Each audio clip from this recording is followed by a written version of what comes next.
Hi viewers, welcome to Pradeepa Lakshman 25 channel. ఈరోజు మనం రాణిగారి కోట ముందు భాగంలో ఉన్నామండి.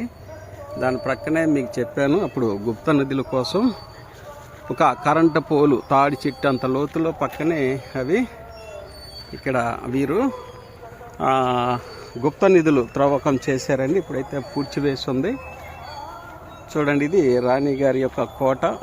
వెనకమాల కూడా బుర్జులు అయితే ఉన్నవి. ఇవంతా డెవలప్ చేశారు, ఘాట్ రోడ్ వేశారు, డైరెక్ట్ రోడ్డు నిర్మించడం జరిగింది. చూడండి, ఇవన్నీ బాగా డెవలప్ చేసి ఉన్నాయండి. అప్పట్లో మేము వచ్చినప్పుడు 15-20 సంవత్సరాల క్రితం అయితే ఇవన్నీ ఇంత డెవలప్మెంట్ అయితే లేదు. ఇప్పుడు పర్యాటక రంగం వాళ్ళు డెవలప్ చేశారు. ఈ రోడ్లు కానీ ఘాట్ రోడ్డు కానీ అప్పట్లో చూస్తూ వెళ్ళాము. ఇది రాణిగారి కోట. మరొకసారి మీకు చూపిస్తున్నాను. దయచేసి సబ్స్క్రైబ్ చేయండి, లైక్ చేయండి, మన ఫ్రెండ్స్ కూడా షేర్ చేయండి. థ్యాంక్ యూ అనండి.